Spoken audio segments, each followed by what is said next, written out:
चलो आगे बढ़ते हैं। Yes sir. क्वेश्चन ले लो एक, बोर्ड में आया हुआ क्वेश्चन है। The ratio of intensities at minima and maxima in YDSE is 9:25. Find ratio of slit width.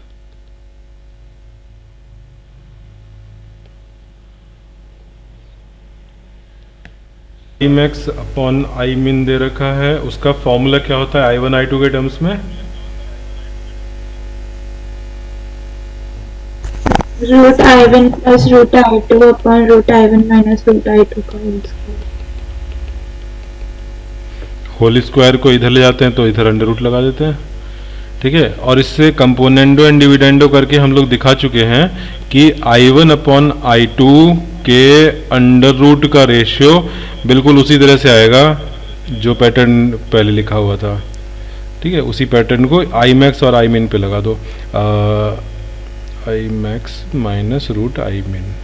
इसमें हम एज्यूम कर रहे हैं कि I1 ग्रेटर है, ठीक। तो यहाँ से आई मैक्स, अगर तुम्हें ये नहीं करना क्रॉस मल्टीप्लाई कर दो, क्रॉस मल्टीप्लाई करके भी वही आएगा, ठीक है। यहाँ से I1 अपॉन I2 आ गया, होल स्क्वायर करेंगे और अंडर रूट आई मैक्स 9 है तो मैक्स वाला 25 हो जाएगा, 5 हो जाएगा रूट करने पर, प्लस 3 अपॉन 5 माइनस 3, तो 8 upon 2 square that is 4 upon 1 square that is 16 upon 1।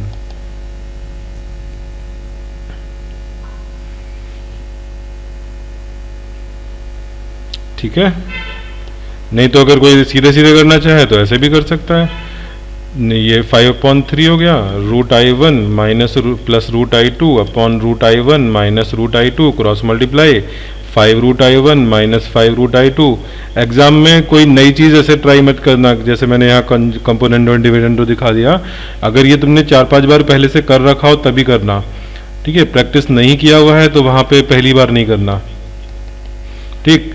तो क्रॉस मल्टीप्लाई किया, ये 3 इस तरफ ले गए, इसको इधर ले गए, तो 5 माइनस 3 रूट I1 हो गया, रूट I1 और 2 वाला उधर जाएगा तो 5 प्लस 3 8 रूट I2 हो गया, ठीक है। तो 5 माइनस 3 2 हो गया, तो root I1 upon root I2 हो गया 4 अपॉन 1, 8 अपॉन 2 यानी 4 अपॉन 1। तो यहाँ से I1 I2 का रेशियो 16 अपॉन 1 आ गया।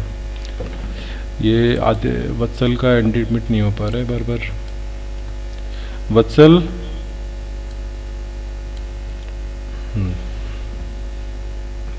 चलो आगे बढ़ा जाए।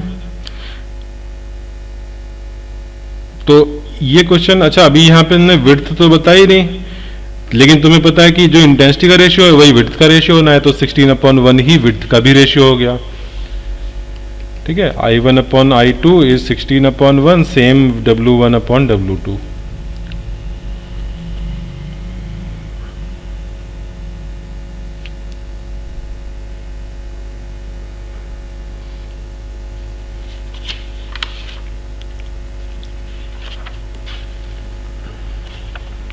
चलो फिर अब मैं वो जरा रिवीजन करा देता हूँ लास्ट क्लास वाला।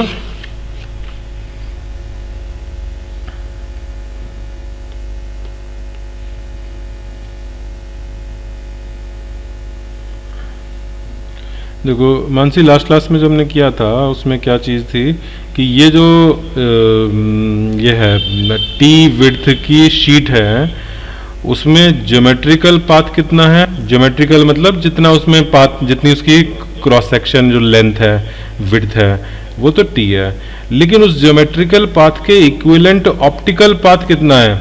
अगर मैं उस शीट में जितना टाइम लगा क्रॉस करने में, उस टाइम के अकॉर्डिंग देखूं कि एयर में कितना डिस्टेंस चला होता, तो वो होता म्यू इंटू टी, ठीक है। तो यहाँ path difference due to this sheet कितना आ गया, कितना शीट की वजह से एक्स्ट्रा चलना पड़ गया, तो वो हो गया mu T minus T. Difference उसको चलना पड़ रहा है शीट की वजह से म्यू माइनस 1 इंटू टी, ठीक है। This is the path difference, yes sir. ठीक। तो अब मैंने पूछा था, अब यहाँ पर हम लोगों ने पहला वाला जो वेरिएशन था जिसमें केवल एक शीट लगाई थी, तो उसमें ये हुआ था कि जो सेंट्रल पॉइंट है, जो ज्योमेट्रिकली सेंटर है, वहाँ तक इस शीट से होते हुए जाने में एक्स्ट्रा पाथ लग जा रहा है। तो अब वो ज्योमेट्रिकल वो नहीं रहा, मतलब ज्योमेट्रिकल सेंटर तो रहा, लेकिन इसके इंटरफेरेंस के पॉइंट ऑफ व्यू से सेंट्रल मैक्सिमा नहीं रहा। ठीक है, S1 से O तक जाना और S2 से O तक जाने में ऑप्टिकली सेम पाथ नहीं चल रहा, ज्योमेट्रिकली तो चल रहा है। ज्योमेट्रिकली मतलब स्केल रख करके नाप लिया S1 से O तक, तो वो तो ज्योमेट्रिकल हो गया, लेकिन ऑप्टिकली S1 से O तक जाने में वो थोड़ा एक्स्ट्रा चल रहा है। कितना एक्स्ट्रा चल रहा है? Mu minus 1 into T extra चल रहा है। अब मैंने कहा था कि सेंट्रल मैक्सिमा फिर किधर शिफ्ट हो जाएगा, तो सेंट्रल मैक्सिमा की डेफिनेशन थी वो पॉइंट जहां पर जो पाथ डिफरेंस है वो जीरो हो जाए। ठीक है, फॉर सेंट्रल मैक्सिमा, और ये ऑप्टिकल पाथ की बात हो रही है। ठीक, तो मैं ऐसा करूं कि जितना ऊपर वाले को एक्स्ट्रा चलना पड़ा बिकॉज ऑफ द शीट, उतना नीचे वाले S2 से आने वाली रे को एक्स्ट्रा चलना पड़ जाए। ठीक है, ऐसा कैसे करें? तो मैं O से जो शिफ्ट करूं वो ऊपर की तरफ शिफ्ट कर दूं, अगर ऐसे शिफ्ट कर दूं। ठीक है, पॉइंट मैंने यहां ले लिया। अब क्या हुआ कि S2 से P तक जाने के लिए उसको ज्योमेट्रिकली एक्स्ट्रा चलना पड़ गया। तो कंपनसेशन हो सकता है, क्योंकि S1 को शीट में एक्स्ट्रा चलना पड़ रहा है, S2 वाले को ज्योमेट्रिकली एक्स्ट्रा चलना पड़ जा रहा है। तो अगर दोनों की जो एक्स्ट्रा चलने की जो डिस्टेंस है वो इक्वल हो जाए, तो हम कहेंगे कि वो फिर P पर जो है दोनों सेम पाथ से चल पहुंच रहे हैं, यानी पाथ डिफरेंस जीरो हो गया। ठीक है, तो फॉर दिस पॉइंट जो S1 को जितना एक्स्ट्रा चलना पड़ा म्यू माइनस 1 इंटू टी। ठीक है, और दिस इम्प्लाइज ये वाला तुम्हारा जो S1 को एक्स्ट्रा चलना पड़ा वो S2 को जो एक्स्ट्रा चलना पड़े, ठीक है, उसके इक्वल कर दें। अब S2 को कितना एक्स्ट्रा चलना पड़ेगा, तो वो Y से डिपेंडेंट हम लोगों ने YDSC की कंडीशन में निकाल रखा है। क्या था मानसी, बताओ जरा। पार्ट डिफरेंस जो S2 वाले को एक्स्ट्रा चलना पड़ेगा बस ज्योमेट्रिकली कंपेयर करने से, ये ज्योमेट्रिकली ये कितना होगा?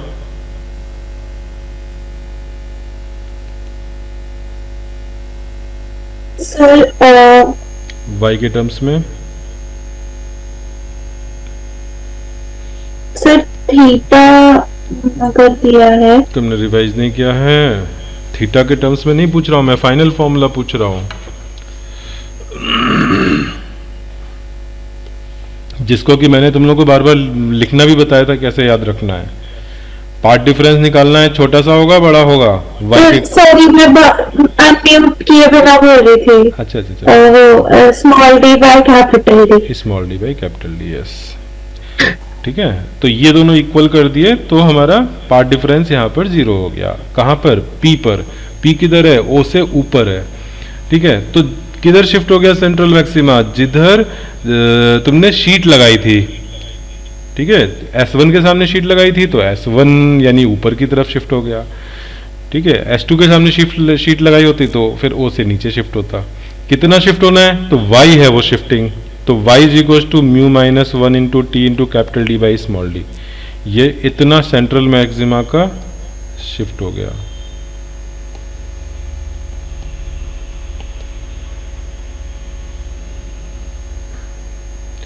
ठीक, चलो अब आगे बढ़ते हैं। ये हमारा मेन चीज थी।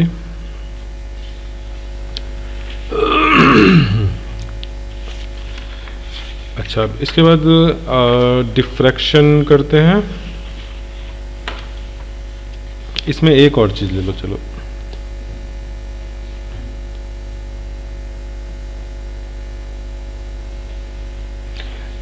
मेरा जो प्राइमरी सोर्स है कैपिटल S, उसको मैं सिमेट्रिकली नहीं रख रहा हूं। ये तो हो गए S1 और S2। ठीक है, जो मेरा प्राइमरी सोर्स है S, वो मैंने क्या कर दिया, थोड़ा सा ऊपर रख दिया, और ये डिस्टेंस को मैं बोल दे रहा हूँ X। ठीक, अब यहाँ से रे चली S1, इधर तुम्हारी स्क्रीन है, इधर D2 डिस्टेंस ले लेते हैं, इधर D1 ले लेते हैं। ठीक है, ये डिस्टेंस स्मॉल डी पहले से ही है हमारा सिंबल। ठीक, अब बताओ कि इस केस में सेंट्रल मैक्सिमा किधर शिफ्ट होगा, ओ से ऊपर या नीचे?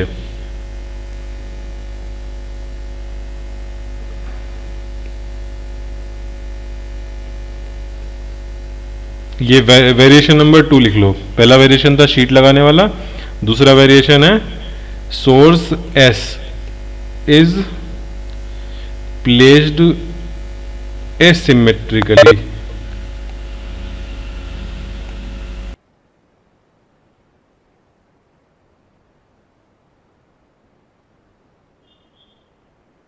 सर इसमें क्या बताना है? इसमें बताना है कि हमारा सेंट्रल मैक्सिमा ऊपर शिफ्ट होगा ओ से या नीचे शिफ्ट होगा। नीचे। सर नीचे। लॉजिक बताओ। सर क्योंकि जो S1 स्लिट से वो निकलेगी, क्योंकि सोर्स उसके थोड़े पास है। मतलब बहुत इलॉजिकल है बट हाँ हाँ बिल्कुल लॉजिकल बता रहे हो तुम, सही है। तो उससे ज्यादा लाइट आएगी और जो ज्यादा लाइट मत बोलो, नहीं लाइट ज्यादा मत बोलो, पाथ लेंथ के टर्म्स में बोलो। हाँ उससे ज्यादा होगी फिर, और जो S2 से होगी वो कम होगी। नहीं नहीं तो तुम नहीं नहीं तुम अभी लाइट की इंटेंसिटी के टर्म्स में मत बात करो, पाथ लेंथ के टर्म्स में बात करो। तुमने कहा एस जो सोर्स एस है वो S1 के ज्यादा पास है, ठीक है, इसी को आगे बताओ। तुम्हें सेंट्रल मैक्सिमा पे क्या चाहिए कि दोनों सेम पाथ लेंथ चल के पहुंचे। Yes sir.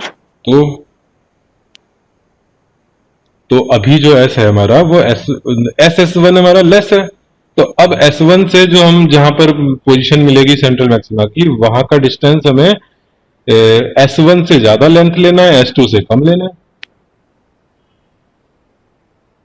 समझ में आया? सर एक बार और रिपीट। अच्छा देखो, सेंट्रल मैक्सिमा कब होगा? अगर मैं कहूं कि P पर सेंट्रल मैक्सिमा है, for central maxima to occur at point P, S1 plus S1P should be S2 plus S2P. Do you agree? Same length चलना चाहिए ना सेंट्रल Yes, sir. P तक पहुंचने के लिए, तो दोनों को सेम लेंथ चलना चाहिए। तो अगर SS1 लेस देन SS2 है, तो फिर S1P और S2P में कौन बड़ा होना चाहिए?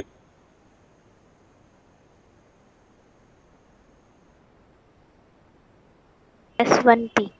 यस, अब आ गया समझ। कंपनसेट करना है। जितना SS1 कम चला तो अब उसको कंपनसेट करने के लिए S1 को ज्यादा दौड़ाना पड़ेगा, ठीक है। इधर SS2 एक्स्ट्रा चल चुका था, तो अब S2 अब आराम कर सकता है, अब कम चले, ठीक है। तो दोनों को हमें एग्जैक्टली सेम लेंथ चलाना है, ठीक है। तो ये कंडीशन है। तो अब मैं इसको ऐसा करता हूं कि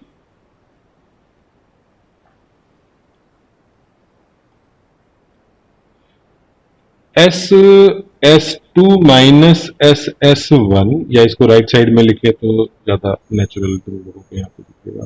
तुम्हें इधर S1P बड़ा रखना है, तो S1P माइनस S2P, इधर SS2 माइनस SS1, ठीक है। अब ये बताओ S1P माइनस S2P इस Y के टर्म्स में लिख सकते हो? अब D1 D2 स्मॉल d ये सब है तुम्हारे सामने, तो S1P माइनस S2P कितना होगा?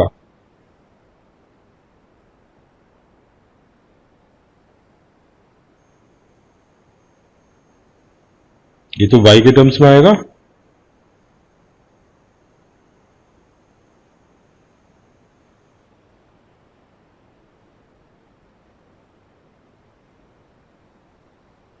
क्या हुआ? Sir small d upon capital D। Yes, और इधर बताओ। अच्छा कैपिटल डी तो यहाँ पे मैंने सिंबल ही नहीं लिया है, ओनली कैपिटल डी तो है ही नहीं। D2 राइट साइड वाला बताओ।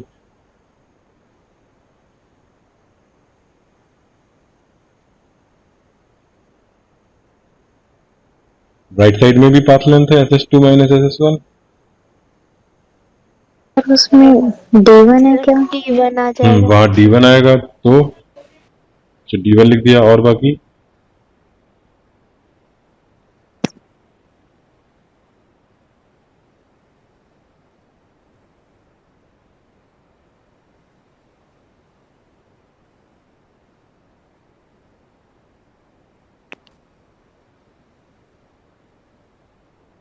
x d into x।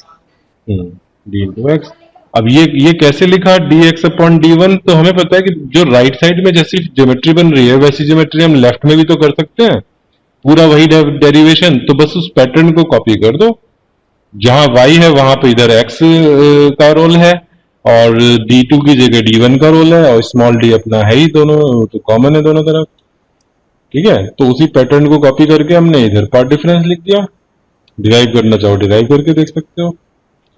ठीक है, तो अब यहां से क्या पता लगा, y हमें शिफ्ट पता करना था कि सेंट्रल मैक्सिमा कितना शिफ्ट हो गया ड्यू टू कैपिटल एस की शिफ्टिंग की वजह से। कैपिटल एस का शिफ्टिंग हमें स्मॉल एक्स पता रहेगा, तो हम यहां से y इज इक्वल टू निकाल सकते हैं। ये डी तो कैंसिल हो जाएगा, तो d2 by d1 into x हो जाएगा। अच्छा, अभी शिफ्टिंग के बाद क्वेश्चन क्या आएगा?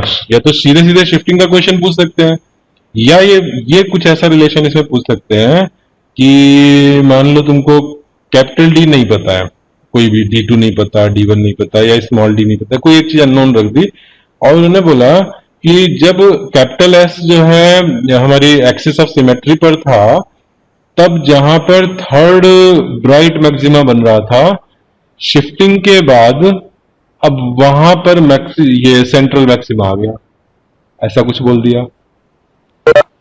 ठीक है, तो तुम पहली कंडीशन में जहां थर्ड ब्राइट मैक्सिमा था वो उससे तुम्हें y पता लग गया। ठीक है, वो y यहां पर अब नोन हो गया। अब जो चीज अननोन है वो यहां पे निकाल लो।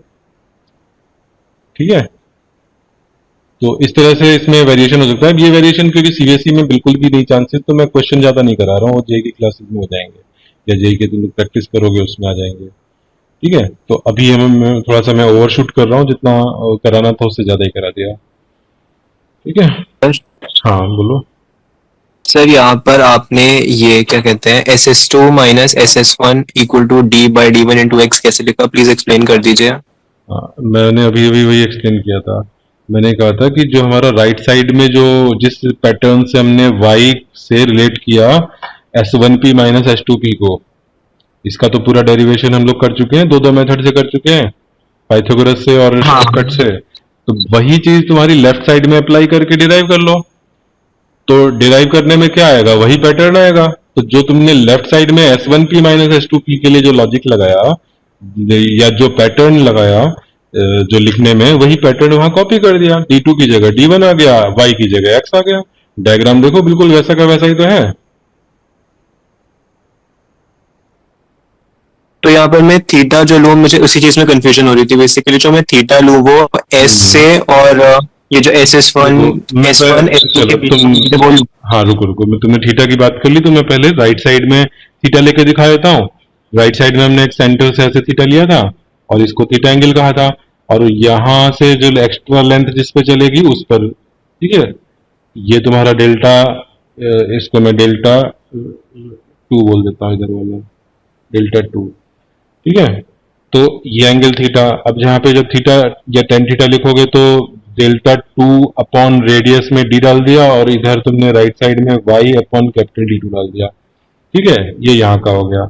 अब मैं इधर लेता हूँ, सेंट्रल लाइन से एंगल बना दिया मैंने, ये इसको एंगल अल्फा बोल दिया।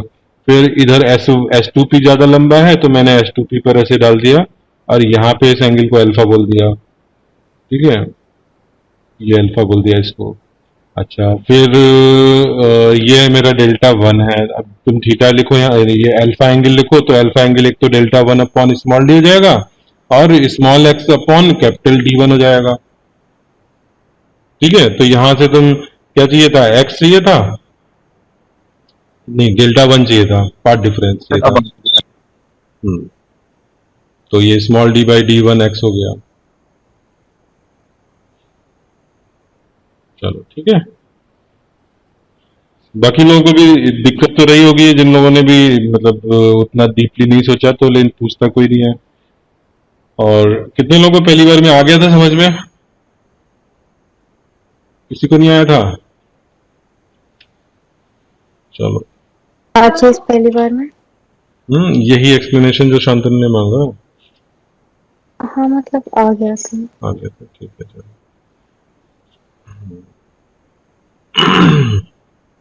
अच्छा, मैंने तुम लोग को इंटरफेरेंस की क्या क्या कंडीशंस बताई हैं? सस्टेन्ड इंटरफेरेंस के लिए क्या कंडीशन चाहिए।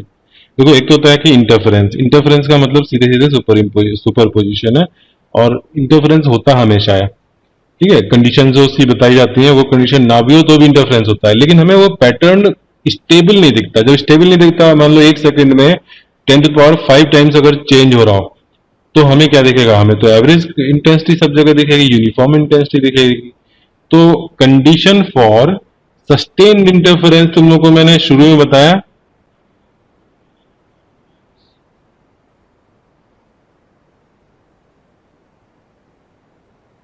एक बार जस्ट मैं रिवीजन करा रहा हूं, क्या होती है इंटरफेरेंस के लिए कंडीशन।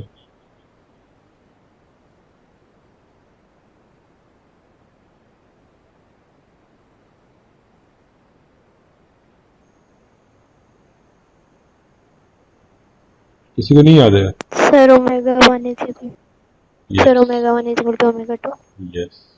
दूसरा, और फिर phi 1 minus phi 2 constant. Very good. ये क्या हो गया, this is phase difference should be constant. यहाँ इक्वलिटी में हटा देता हूँ, ये इसका नाम ही है फेज डिफरेंस। इक्वल लगाने से लग रहा है कि शायद मैं कंडीशन में वो चीज बता रहा हूँ कि phi 1 minus phi 2 is phase difference. चलो, तो ये phase difference must be constant, ये दो चीज हो गई। अच्छा, तीसरा फॉर बेटर कॉन्ट्रास्ट, जो कि मेन कंडीशन नहीं है, अगर ये नहीं भी होगा तो भी हमें दिखेगा, लेकिन अच्छा दिखने के लिए क्या करें, मैंने बताया था ये चीज, एम्पलीट्यूड सेम या इंटेंसिटी सेम, दोनों स्लिट्स के थ्रू। हाँ ठीक है, मैं इनको ऑप्शनल लिख दे रहा हूं, ऑप्शनल कंडीशन, ठीक है, एंड मैंडेटरी कंडीशन, ठीक है। एक तो ये हो गया बेटर कॉन्ट्रास्ट के लिए। चौथा, अगर हम चाहते हैं कि हमें, अगर मान लो बहुत पतली पतली सी फ्रिंज विड्थ दिख रही है, फ्रिंज विड्थ मान लो 1 मिलीमीटर में 4 फ्रिंजेस आ रही है, तो नहीं दिखाई देगा। तो फ्रिंज विड्थ अच्छी के लिए हमें जरा फ्रिंज विड्थ का फॉर्मूला सोचो क्या होता है। फ्रिंज विड्थ का फॉर्मूला किसके केस में था, d/d, और इनटू क्या था यहाँ पर, लैम्डा लैम्डा। अब जरा डी ऊपर कौन सा था, छोटा बड़ा डी, न्यूमरेटर में बड़ा। बड़ा वाला, स्मॉल, ठीक है। अब तुम जरा सोचो कि बीटा में अगर ज्यादा वाइड चाहिए, विड्थ ज्यादा चाहिए, तो क्या करना होगा। सर स्लिट और स्क्रीन के बीच का डिस्टेंस ज्यादा होना चाहिए, कैपिटल जी ज्यादा होना चाहिए, और S1 और S2 के बीच का डिस्टेंस कम होना चाहिए। Yes, small D should be small, spelling से कर लेना, बी स्मॉल, ठीक है। और अच्छा, ये बताओ, मोनोक्रोमेटिक से ज्यादा अच्छे से दिखाई देगा पैटर्न, या व्हाइट लाइट से ज्यादा अच्छे से दिखाई देगा। Sir monochromatic. Mono. Monochromatic. White में क्या होगा कि जहां पे अगर तुम थोड़ा सा सेंट्रल मैक्सिमा तो सही है, सबका सेंट्रल मैक्सिमा है, बट आगे चलोगे तो जहां पर एक कलर का मिनिमा आ रहा होगा वहां पे दूसरे का मैक्सिमा आ जाएगा, तो तुम्हें वहां पे मिनिमा मिलेगा ही नहीं, डार्कनेस आगे चल के डार्कनेस ही नहीं कहीं मिलेगी, ठीक है। डार्कनेस नहीं मिलेगी तो फिर वो क्लियर हमें पैटर्न नहीं दिखेगा, ठीक है। तो एक हो गया मोनोक्रोमेटिक प्रिफर्ड है।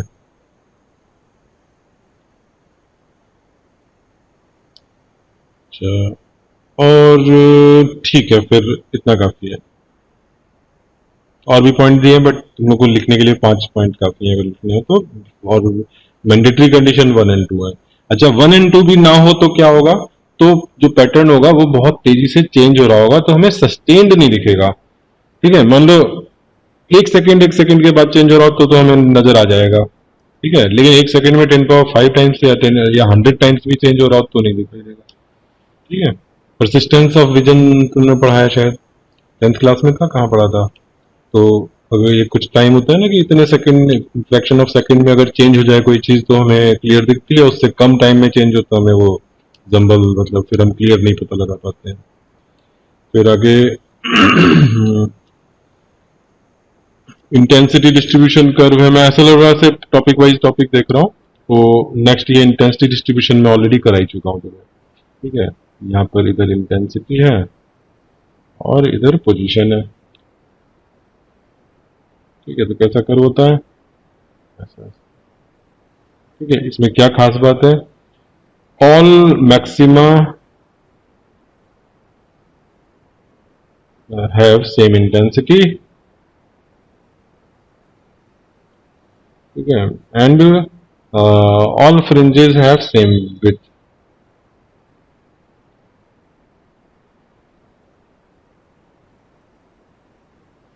ठीक है, सेम इंटेंसिटी सेम विड्थ, ये मेन पॉइंट है।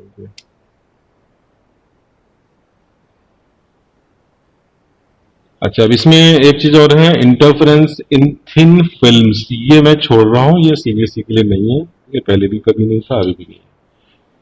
ठीक है, टाइम हुआ तो कभी उसमें जेई क्लास में इसको करेंगे।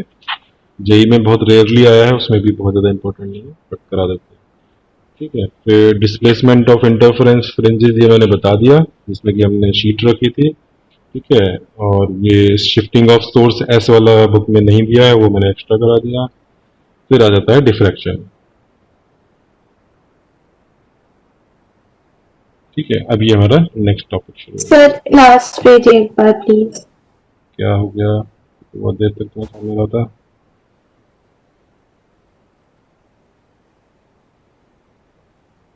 चलिए एक शिफ्टिंग वाला करा देते सर, हैं। हो गया। एक क्वेश्चन चलो शिफ्टिंग वाला मैं करा देता हूँ। 10⁻⁷ metre, small D 2 mm, 2 × 10⁻³ capital D 10 centimetre, तो 0.1 मीटर हो गया। शिफ्ट तो हमने क्या लिखा था, Δ1 = Δ2, यानी कि μ-1 × t इक्वल्स टू, अच्छा यहाँ पे टी थिकनेस 0.5 mm, 0.5 × 10⁻⁴ मीटर हो गया। म्यू हमारा अननोन है। μ-1 t equals to y × small D by capital D लिखना था, तो μ-1 will be y × small D by capital D × T. y shifting कितनी हो गई है, 0.5 mm, तो 5 × 10⁻³ स्मॉल डी है 2 × 10⁻³ कैपिटल डी है 0.1 और t है, इसको 0.1 को 10⁻⁻1 लिख लो, और t थिकनेस है 5 × 10⁻⁴।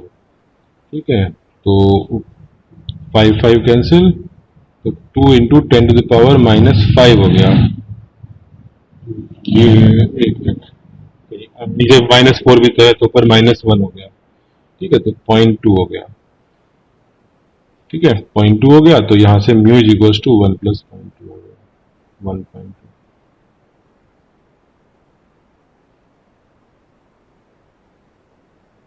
आए समझ में सबको? यश,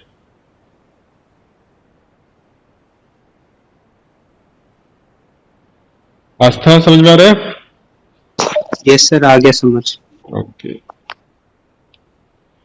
नेक्स्ट हम लोग ये करेंगे अब डिफ्रैक्शन। तो मीटिंग ऐसा करते हैं, मीटिंग ऑफ होने वाली तो ऑफ ही कर देते हैं। ठीक है, और दोबारा से ज्वाइन करेंगे।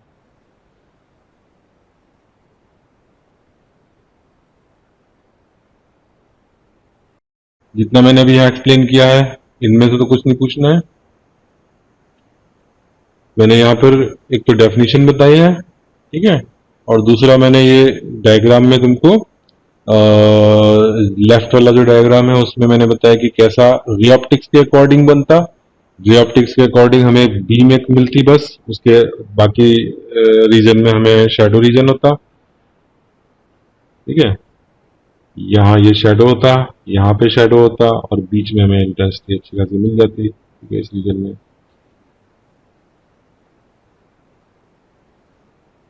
ये सर ठीक है, तो ये ऐसा नहीं हो रहा है, कैसा हो रहा है, तो वो ग्राफ मैंने बनाया इंटेंसिटी वेरिएशन।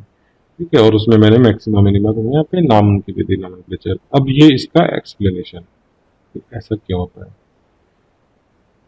और इसका एक्सप्लेनेशन आता है हाइगन्स वेव प्रिंसिपल से।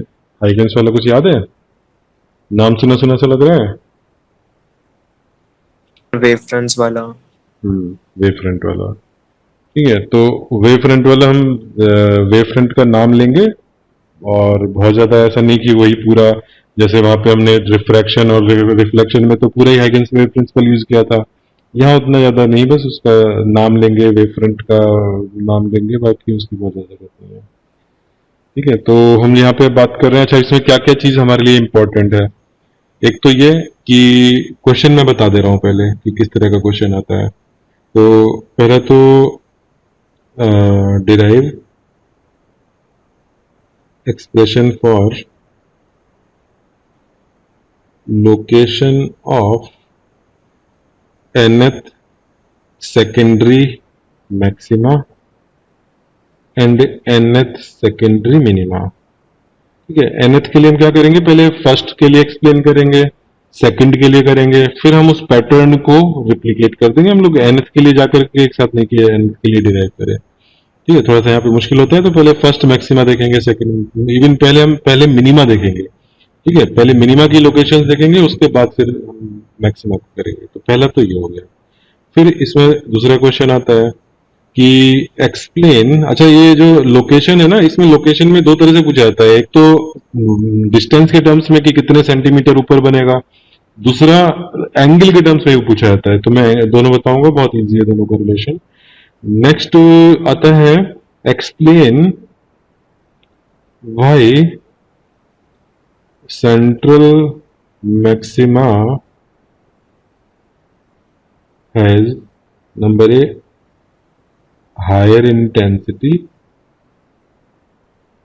B double width in comparison to। अच्छा, ये जो मैं 2 लगा के 0 लिख दे रहा हूँ, वो सेकेंडरी के लिए सिंबल ले रहा हूँ, ये स्टैंडर्ड सिंबल नहीं है, फिजिक्स में है। फिजिक्स के बुक में लिख दोगे, कॉपी में लिख दोगे, टीचर को समझ में नहीं आएगा। ठीक है, उसने केमिस्ट्री पढ़ी होगी 20-25 साल पहले, तो उसको नहीं पता होगा।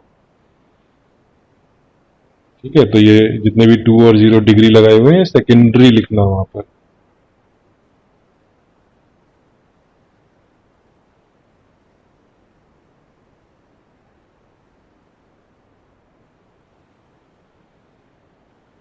केमिस्ट्री में तुम लोगों को यूज किया है ये वाला सिंबल कि नहीं किया है? Yes sir. सर कार्बोकैटायन वगैरह जो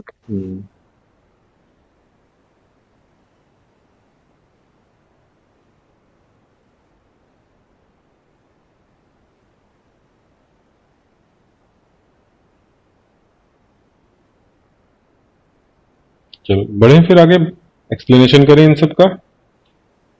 सर। तो ये तो क्वेश्चन तो समझ में आ गया ना, जो मैंने ग्राफ बनाया था उससे रिलेट हो गया सारा क्वेश्चन। सर। अच्छा, तो अभी हम बात कर रहे हैं सेकेंडरी मिनिमाज की। Secondary minima. ठीक है, तो पहले हम सेकेंडरी मिनिमा में फर्स्ट सेकेंडरी मिनिमा का एक्सप्लेनेशन देख रहे हैं। एक्सप्लेनेशन या उसकी लोकेशन। मिनिमा में तो इंटेंसिटी की बात नहीं करेंगे, लोकेशन की बात करेंगे।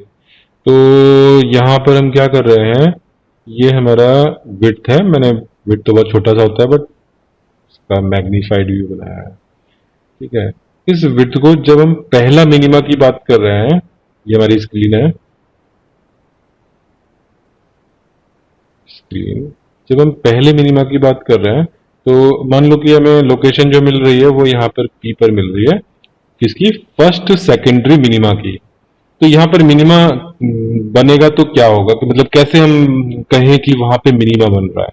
तो उसके लिए मेरा ये हाइपोथेसिस है कि अगर मैं अपने जो पूरा विड्थ है इसको ए बोल रहे हैं, ठीक है, स्मॉल डी यूज नहीं कर रहे हैं। स्मॉल डी हमारा 2 स्लिट होती है तो उनके बीच के सेपरेशन के लिए यूज होता है। ये एक सिंगल स्लिट है, ये उसकी विड्थ है। ठीक है, पिछले वाईडीएसई में हम इस विड्थ को बहुत छोटा सा दिखा रहे थे, यहाँ बड़ा करके दिखाया है।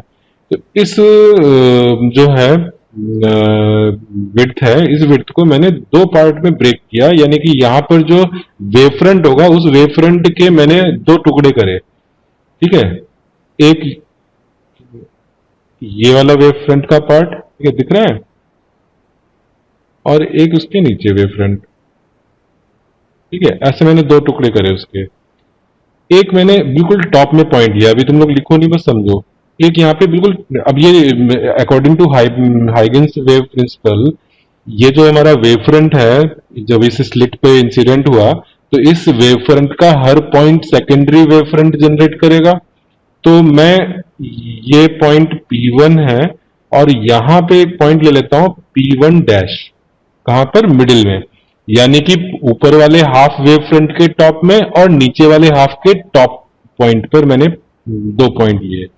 इन 2 पॉइंट से जो सेकेंडरी वेव जनरेट हुए वो P पर जाकर के एक दूसरे को सुपर इम्पोज कर रहे हैं, जिसके लिए हम वर्ड इंटरफेरेंस भी यूज कर सकते हैं, लेकिन यूज करेंगे नहीं जिससे कि कंफ्यूजन ना हो, हम डिफ्रैक्शन में इंटरफेरेंस वर्ड ले आए, ठीक है। बट इन जनरल इंटरफेरेंस का मतलब होता है सुपरपोजिशन, तो मैं बेटर है सुपरपोजिशन यूज करूं।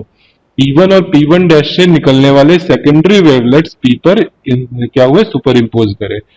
अगर ये सुपर इम्पोजिशन ऐसा हो जाए कि इनमें पार्ट डिफरेंस लैम्डा बाई 2 हो, तो पार्ट डिफरेंस लैम्डा बाई 2 का मतलब मिनिमा होगा कि मैक्सिमा होगा, कंस्ट्रक्टिव सुपर इम्पोजिशन होगा या डिस्ट्रक्टिव होगा?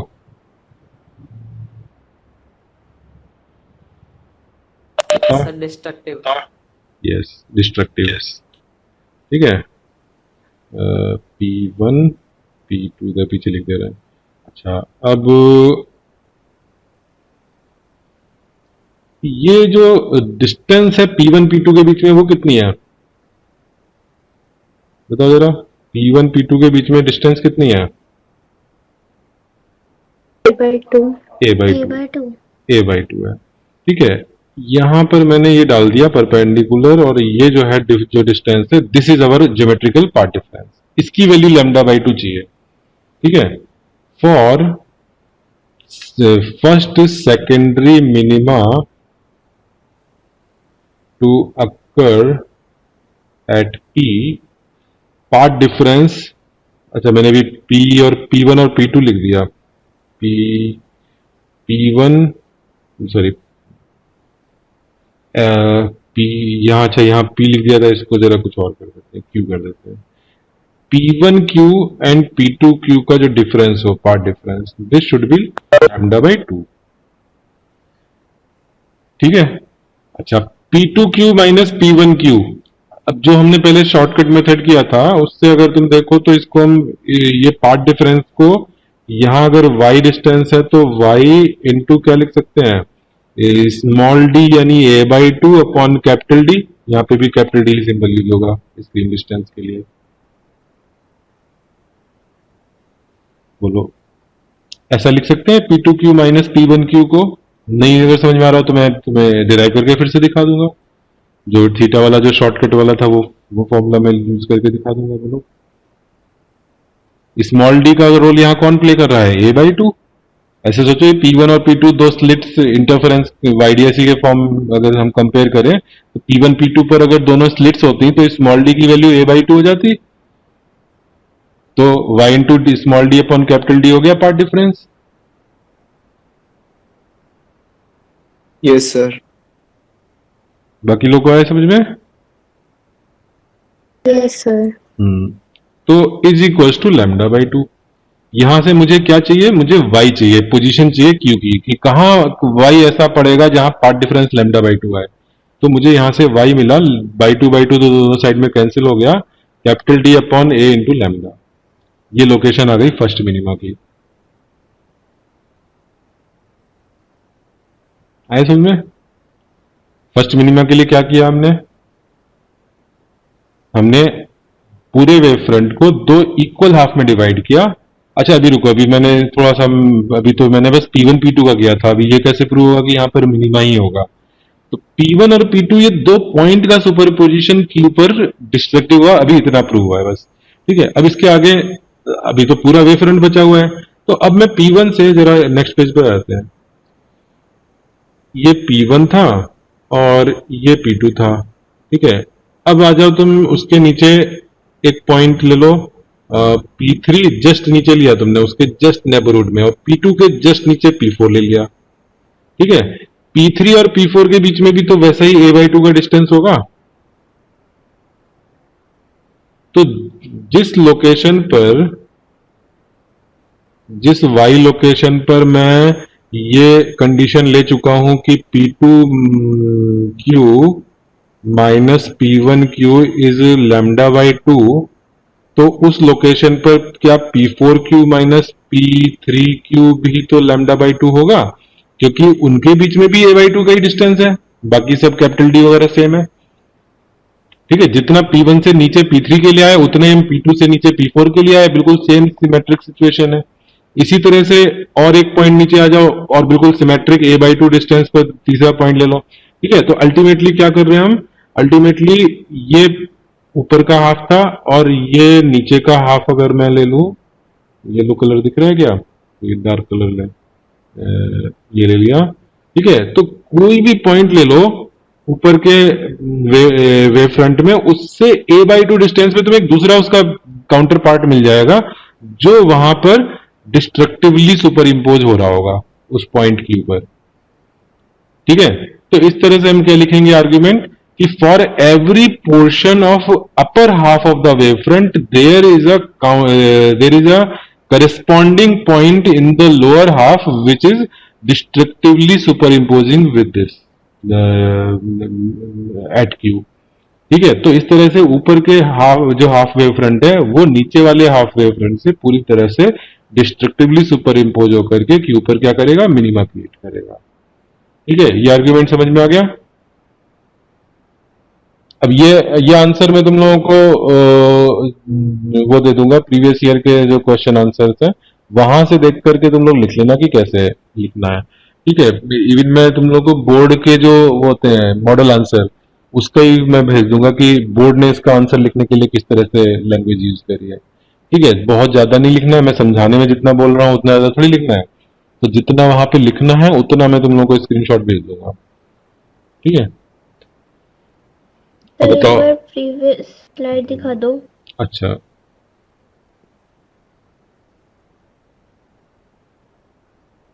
एक बार फिर से एक्सप्लेन करो अगर नहीं समझ में आया तो। समझ आ गया लेकिन नोट नहीं करा था कुछ। अच्छा, तो हमने पहले क्या किया, P1 और P2 दो पॉइंट ऐसे उन दो पॉइंट से देखा कि किस वैल्यू ऑफ y पर, y हमारा q की हाइट है, किस वैल्यू ऑफ y पर पार्ट डिफरेंस लैम्डा बाई 2 आएगा।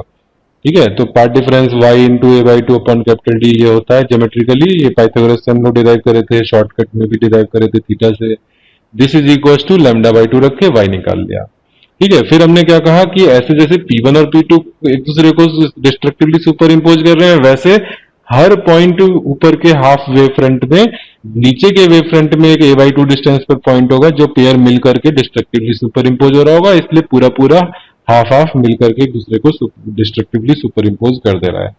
अच्छा, अब ये बताओ कि अगर मैं यहां, ये a बाई 2 दिख रहा है, मैंने अभी एरो बना के लिखा ये वाला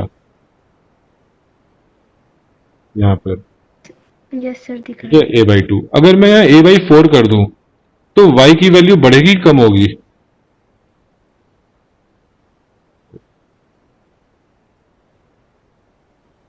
हाँ, बढ़ तो जाएगी। है। अगर बढ़ यहाँ जाएगी। a बाई 4 कर दें तो twice of d lambda by small हो जाएगा। ठीक है, अगर मैं यहाँ 4 की जगह पर अगर मैं 6 कर दूं तो यहाँ पर 3 हो जाएगा, अगर यहाँ 8 कर दूं तो यहाँ 4 हो जाएगा। ठीक है, कुछ हिंट मिल रहा है तुम्हें? अब सेकंड ऑर्डर, वो फर्स्ट मिनिमा तो हो गया, अब सेकंड मिनिमा के लिए क्या करना है, थर्ड मिनिमा के लिए करना है।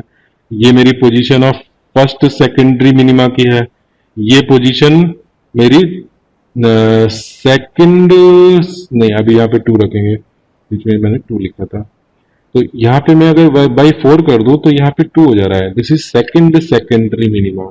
तो अब मेरा क्या कंस्ट्रक्शन होगा, मैं a बाई 4 कर रहा हूं, यानी कि मुझे क्या करना है,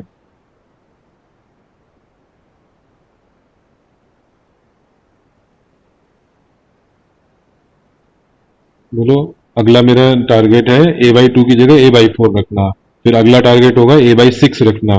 तो मैं अब एक्सप्लेनेशन कहां से शुरू करूंगा, सेकंड मिनिमा के लिए। कैसे यहां a बाई 4 आएगा, a बाई 2 क्यों आया था फर्स्ट एक्सप्लेनेशन में? लैम्डा हो जाएगा वो। मैंने मैंने वेव फ्रंट के 2 टुकड़े करे थे फर्स्ट एक्सप्लेनेशन में। अब कितने करूंगा सेकंड मिनिमा के लिए? फिर 4। अब 4 टुकड़े करेंगे। ठीक है, 4 टुकड़े करेंगे तो जो ऊपर का फर्स्ट और उसके तुरंत नीचे वाला सेकंड होगा, उनमें जो डिफरेंस आएगा P1 P2 में, वो a/4 का हो जाएगा।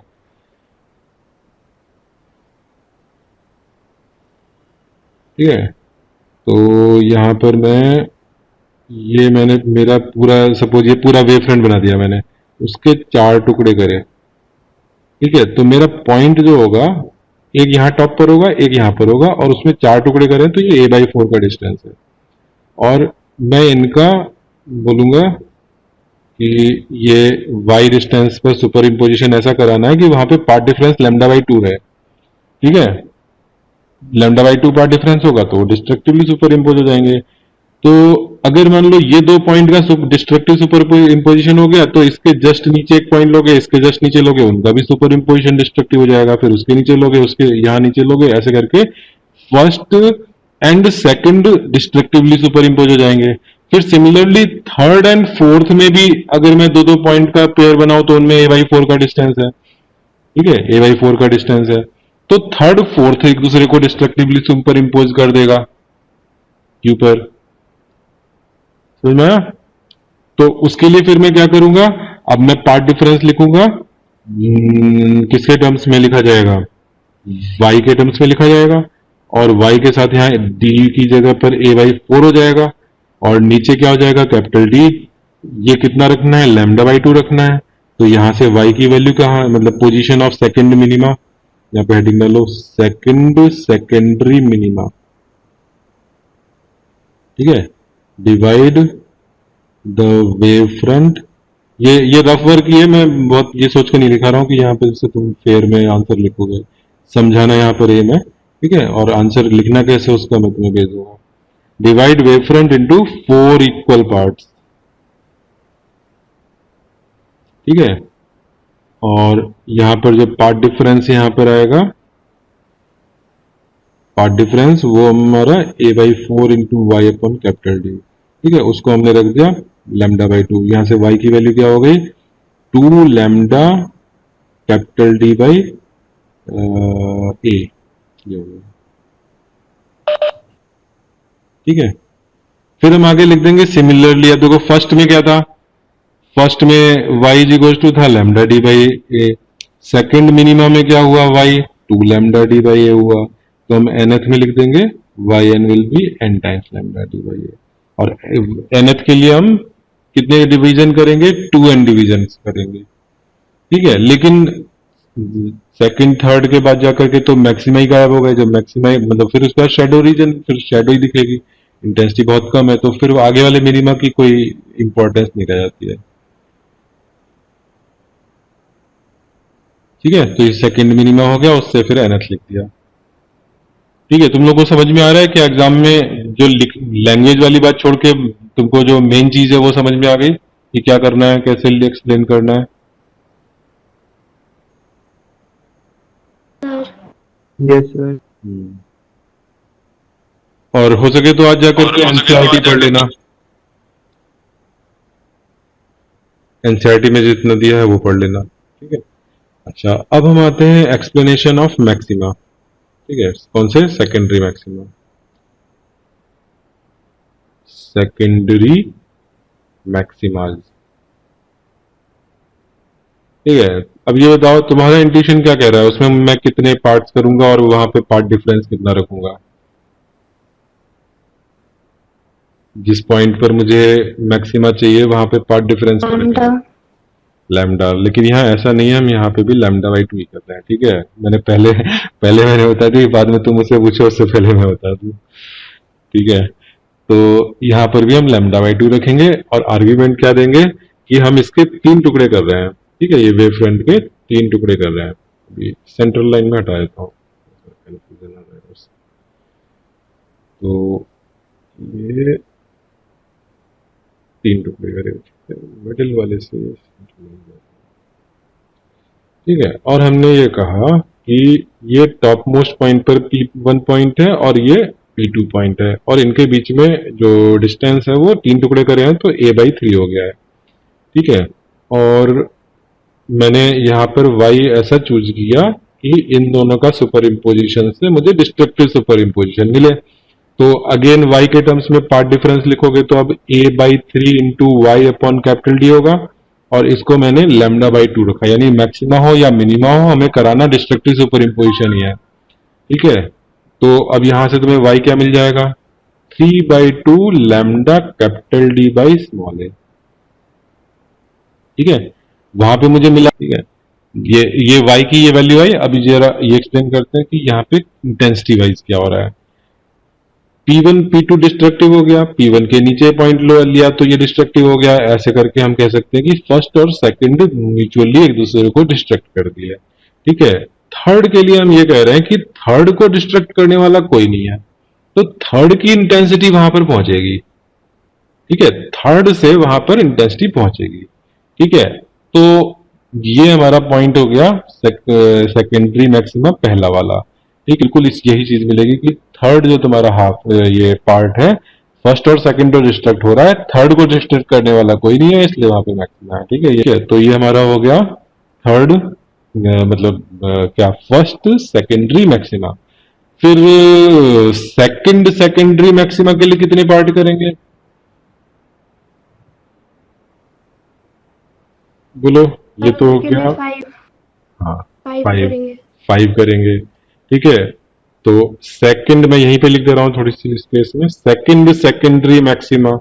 तो उसमें जब 5 पार्ट्स करोगे और बिल्कुल यही सारा लॉजिक रहेगा, तो फर्स्ट ने सेकंड को डिस्ट्रक्टिवली कर दिया होगा, थर्ड ने फोर्थ को कर दिया होगा, और बचेगा फिफ्थ की वजह से वहां इंटेंसिटी आएगी। ठीक है, और इसकी लोकेशन वाइज पार्ट डिफरेंस में क्या करना है, a/5 कर देना है। 5 टुकड़े करे तो a/5 एक करेगा, तो इससे तुम्हारा λ/2 रखे, अगेन λ/2 ही रखा है हमने पार्ट डिफरेंस, तो यहां से y जो मिलेगा 5/2 lambda capital D by small a मिलेगा। ठीक है, तो फर्स्ट वाले में 3/2 मिला, यानी 1.5 मिला। ठीक है, इसको अगर मैं 1.5 लिख देता हूं lambda D by A. First वाला 1.5 पे मिला, दूसरा वाला 2.5 पे मिला, तो nth वाला कहां मिलेगा, तो nth सेकेंडरी मैक्सिमा कहां मिलेगा, फर्स्ट वाला 1.5, दूसरा वाला 2.5, तो n plus 0.5, n plus 0.5 lambda D by a. ठीक है, ये nth मैक्सिमा की लोकेशन हो गई। ठीक है, अब यहां पे देखो, अब जो क्वेश्चंस थे कि अभी वो विड्थ वाला मैं बताऊंगा, बट अगर मैं ये कहूं कि इंटेंसिटी आगे वाले जो मैक्सिमाज हैं उनकी कम क्यों होती जा रही है, तो तुम यहां से एक्सप्लेनेशन से उठाओगे कि फर्स्ट मैक्सिमा के लिए हमें जो इंटेंसिटी मिल रही है वो 1/3 पार्ट से मिल रही है, आगे वाले मैक्सिमा के लिए 1/5 पार्ट से मिल रही है। ठीक है, थर्ड पे चले जाएंगे तो 1/7 पार्ट से मिलेगी, तो जितना छोटे एरिया से मिलेगी तो उतनी कम इंटेंसिटी होगी। ठीक है, तो ये एक्सप्लेनेशन शायद इसीलिए बनाया गया क्योंकि इससे इंटेंसिटी का जो वेरिएशन मिलता है वो भी रफली इसी ऑर्डर में आता है। ठीक है, लेकिन जो एमएससी लेवल का जो डेरिवेशन है उसमें बिल्कुल एग्जैक्ट मिलता है इंटेंसिटी का जो रेशियो होता है।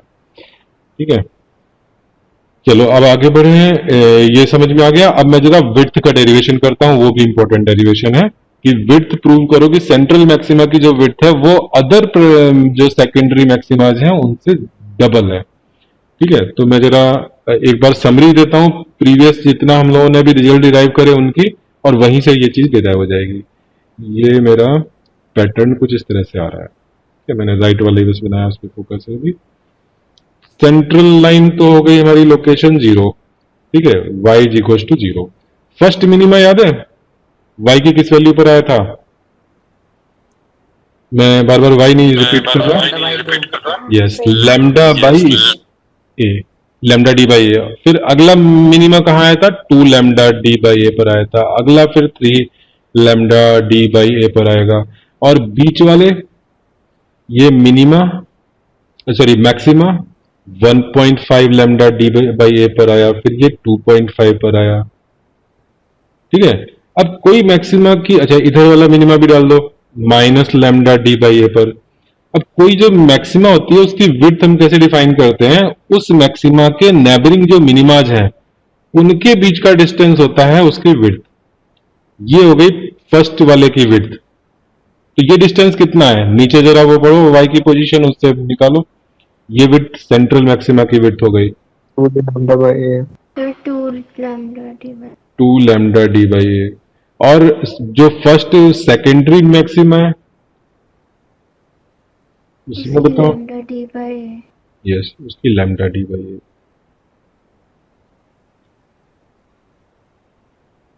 ठीक। तो सर इस क्वेश्चन को ग्राफ से ही करते हैं।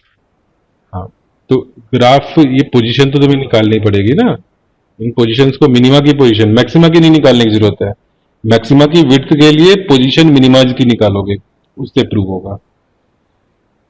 ठीक है, तो आगे की जो मिनिमाज वो मैक्सिमाज है उनकी विड्थ फिर सेम चल रही है, इंटेंसिटी कम होती जा रही है लेकिन विड्थ नहीं कम होती जा रही है। विड्थ हमारी लैम्डा डी बाई ए ही चलेगी आगे वाले सेकेंडरी की, बस सेंट्रल मैक्सिमा की डबल थी, इतना याद रखना है। ठीक है, तो टाइम भी काफी ओवर हो गया है। तुम लोग कोशिश करो कि आज या कल में एनसीईआरटी से डिफ्रैक्शन का जरा लैंग्वेज पढ़ लेना। ठीक है, एक बार जो मैंने बताया है वो चीज तुम एनसीईआरटी में पढ़ लोगे तो थोड़ा सा और अच्छे से दिमाग में उतर जाएगा। ठीक है, और फिर मैं आज कोशिश करूंगा, नहीं तो कल तक में मैं इसका वो आंसर भेज दूंगा, किस तरह से बोर्ड के आंसर, स्टैंडर्ड आंसर की प्रोवाइड होते हैं एग्जामिनर को, उसमें क्या लिखा है। ठीक है, चलो फिर क्लास ओवर करते हैं। आई होप समझ में आ गया होगा, थोड़ा थोड़ा लिखने लायक तो ही गया होगा।